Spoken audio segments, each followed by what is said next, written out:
top Democrat in the Senate Foreign Relations Committee, Democratic Senator Robert Menendez of New Jersey.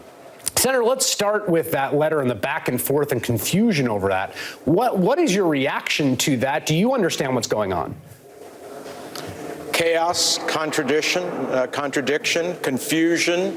The men and women who serve in the uniform and who have been sent in harm's way deserve much better than that. And this is emblematic of a foreign policy, national security infrastructure that has no strategic plan. And so, it's pretty amazing to see the Department of Defense put out a statement that is consequential as it is and then say it should have never been released. Given the images we saw from Iran, obviously Iranian society, there's 80 million people, and like any society, there are deep internal conflicts. There are people that support the regime there. There are people who've taken their lives in their hands to protest against it. Do you think, however, the president's actions and his subsequent rhetoric has essentially unified some big section of Iranian society in opposition to the U.S. and in support of the regime? I do fear that one of the consequences of the president's actions in targeting Soleimani is ultimately taking significant elements of Iranian society that had begun to show their displeasure with the regime for a variety of reasons, including economic ones, and now created a solidarity that ultimately inures to the regime's benefit. And in calling for the regime to retaliate only strengthens the regime as a result of it, instead of exploiting the divisions that we're developing inside of Iran. Was the president's order to strike Soleimani lawful in your view?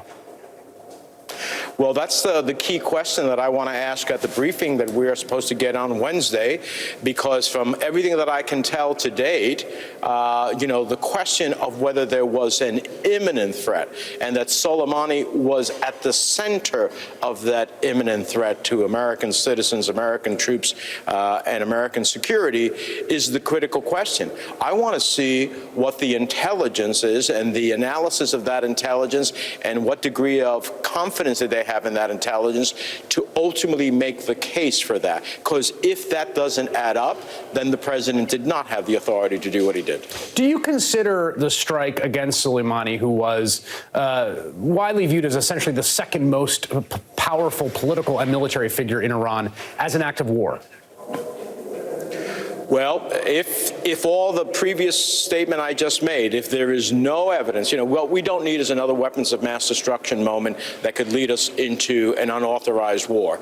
If there is not the evidence and the intelligence to point to that evidence that there was an immediate threat to American security and that Soleimani was the critical element of that threat, then I do think that we have the beginnings of an illegal conflict here. And at the end of the day, what we have, when you see this ratcheting up of where the president has been, from the strikes that he ordered to then the consequences of killing Soleimani, the number of troops that have been sent, all of this is without the authorization of Congress, which is why I'll be sitting down with Senator Kaine tomorrow, a member of the Senate Foreign Relations Committee, to talk about his war powers resolution.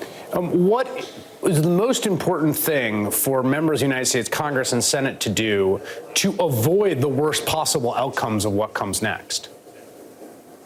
Well, two things. Number one, to demand clear intelligence, and that will happen Wednesday, and to put their feet to the fire, because historical context is not the basis for targeting Soleimani and creating such an assassination. You have to show imminent threat. And secondly, to probably pass a war powers resolution that still protects our people in theater. They didn't ask to go there. They're responding to their government sending there. We have to protect them, but at the same time, to limit dramatically the scope of what the president can do without an authorization of Congress. All right, those two are the most significant things. Senator Robert Menendez, thank you for being with me tonight.